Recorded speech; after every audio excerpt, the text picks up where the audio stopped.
I'm going to spend $50 billion to create 51% of the mining capacity in the world, and I'm going to steal all the Bitcoin in the world and take down the Western financial system.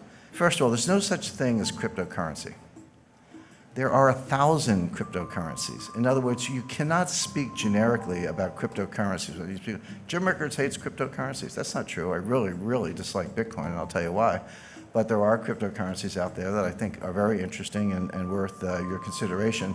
I'm for it. I'm against it. Cryptocurrency means nothing. You have to talk about the specific currency. And I'm showing Bitcoin, Litecoin, Monero, and Ether.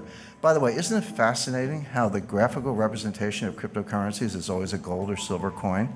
Bitcoin's gold and Litecoin's silver, Monero's both, and Ether is gold. I mean, what are they trying to say? I think that psychologically what they're saying is, well, this is nothing, but if we pretend it's a gold coin, then someone will buy it.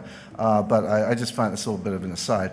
But no, it's the same thing is true with fiat currencies. You can't be like or dislike fiat currencies generically. Some people do because they just hate central banks. I understand that. But it's a big difference between a Venezuelan bolivar and a euro. Big difference between a Zimbabwe dollar and a US dollar. So in other words, don't talk to me about cryptocurrencies. Tell me what specific one you want to talk about, and that's a more interesting conversation. I think it's really important because this field is so muddied, the conversation is so muddied, people not distinguishing between blockchain and currency, not distinguishing between different types of currencies, et cetera. I think we need to step back, take a deep breath, and be rigorous in our analysis and think about what we're actually talking about. There's no such thing as a blockchain. There are hundreds of blockchains. In other words, every currency, every token, every so-called smart contract, if you're using Ether, has a different blockchain. So there are at least hundreds, perhaps thousands of blockchains, new ones being created every day. So again, don't talk to me about blockchain. Tell me which specific blockchain you're talking about, because they're not all the same, and this is critical.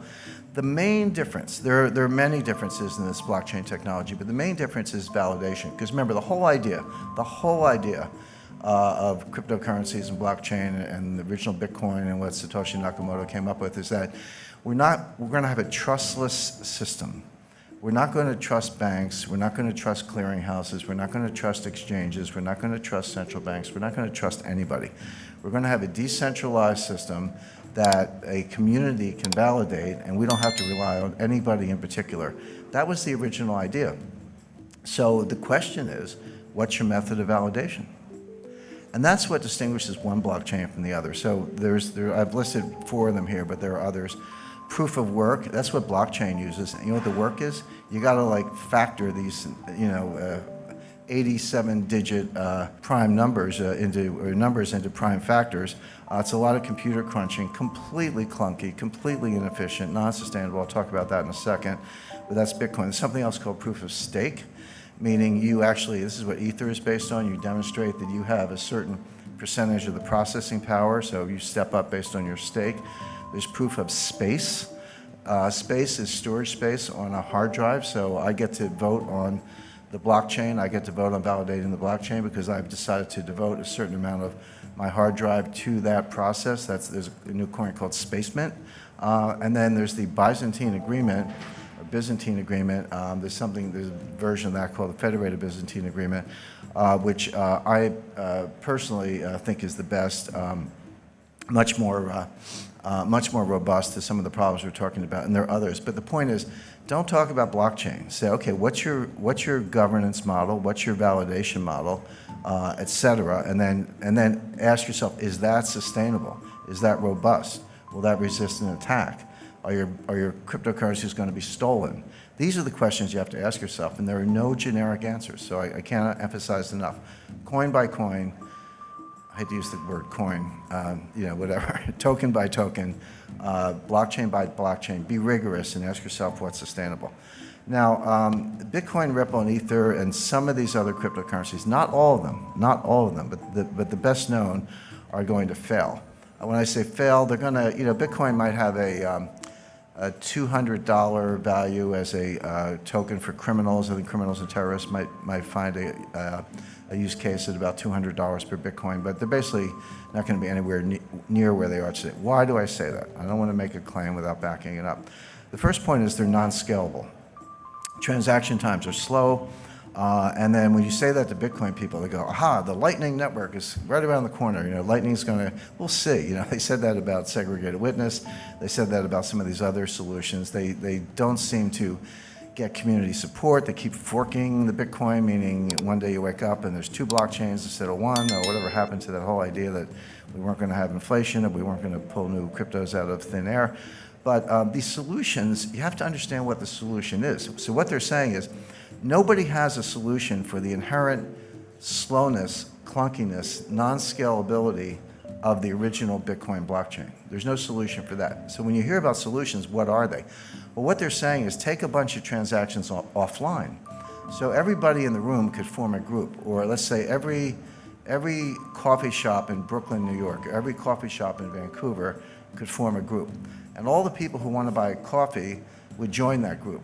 And we would agree, so we're in our own little bubble over here, and we would agree that all of our Bitcoin transactions among each other don't go on the blockchain. They just get settled in this sort of separate cloud over here, and then we net them out.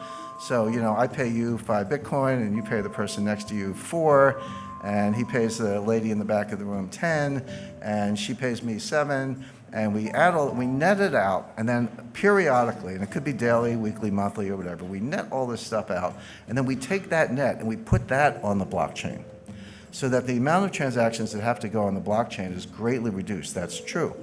But what are we doing? We've created our own network. I got to trust the coffee shops. How do I know they're not going to steal my money? In other words, it's only a solution because you're completely negating the original idea. Well, sure, if you want to tear up the original idea and start over, that's fine, but don't tell me you're adhering to the idea of a decentralized trustless network, because you're not. All you've done is create another network. Somebody, I get trolled on Twitter all the time. People tell me I'm an idiot and I don't know technology and all that stuff. And then my more sour moods, I tell them I was coding before they were born. But as far as some of these things are concerned, somebody said, well, you don't understand payment channels, and I actually do. And I said, yeah, I understand payment channels. We had those in the 50s. They were called party lines, which is, you pick up the phone and someone's talking. You got to ask them to get off the phone so you could go. In other words, there was an AT&T network, at least in the United States, but other people could jump in on this little side thing. That's all it is. These are party lines. So that doesn't work. Non-sustainable. The energy usage to solve the problem and make the proof of work in Bitcoin is now greater than the annual energy output of Ireland. Imagine taking all the electricity used in Ireland in a year, and that's how much we have to use to crunch numbers. By the way, every applied mathematician will tell you that prime factoring is a trivial problem. It's like an uninteresting problem. But it takes a lot of computing power to do it because the numbers are so big and the possibilities are so great. So we're just wasting the entire electrical usage of Ireland. In a few years, it's going to be the entire electrical usage of Japan. Who in this room thinks that governments are going to allow Bitcoin miners to use as much electricity in a year as the entire country of Japan, the 3rd largest economy in the world? That's not going to happen. It's not going to happen. It's not very green. It's completely wasteful. In other words, it can't happen. So that's why I say it's non-sustainable. It's going to hit a wall. Non-regulated, I don't have to remind you of all the frauds, new ones popping up every day. It's not just exchanges. Exchanges are, how do exchanges work? I want to go to a Bitcoin exchange. Well, you got to go in, you got to open an account, just like Merrill Lynch or Charles Schwab, right? So, or Toronto Dominion. So you give me your name, your address, your social security number, your bank wire information, give them all that information, and then send them dollars. And they say, okay, you got some Bitcoin, here's your confirmation. Really? How do I know you didn't just take my dollars and send me a phony baloney confirmation? How do I know you're not, a Ponzi? You're using new money to pay off the old money. How do I know you're not Bernie Madoff with a computer engineering degree? How do I know you're not a bucket shop? How do I know any of those things? The answer is you don't. So good luck with that.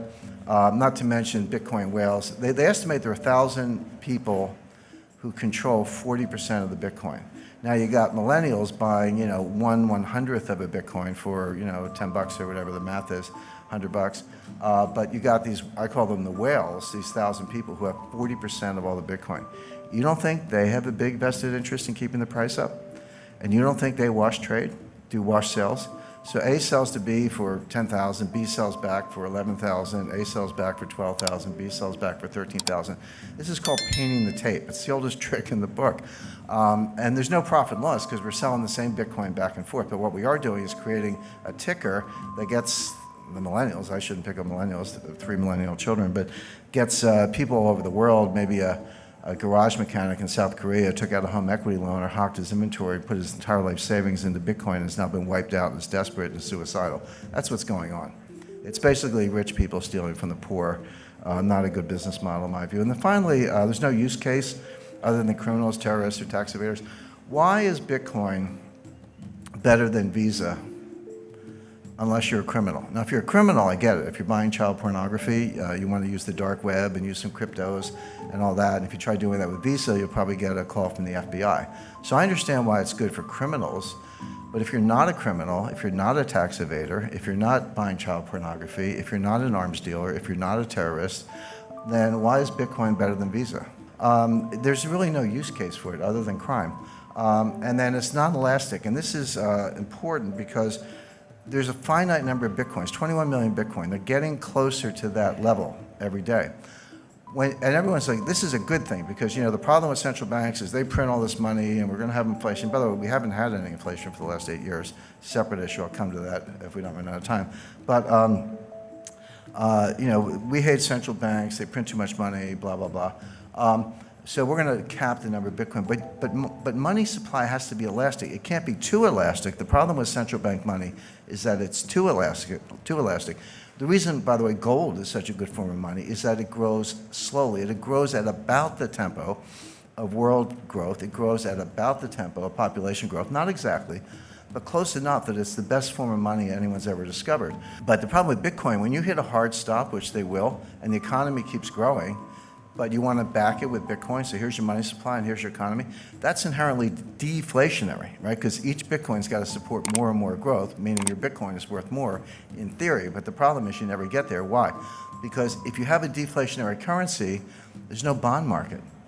The money supply grows based on credit, based on loans, based on various forms of borrowing. The money supply is just a foundation, and the economy grows with credit. Nobody wants to borrow in a form of money that's going to be more expensive when you pay it back. I'm not talking about interest. That's always part of the equation. But I'm saying the money itself is worth more when you have to pay back the loan. No one's going to borrow on that loan, therefore no bond market, therefore no viable form of money. So these are all the reasons why this is going to hit the wall.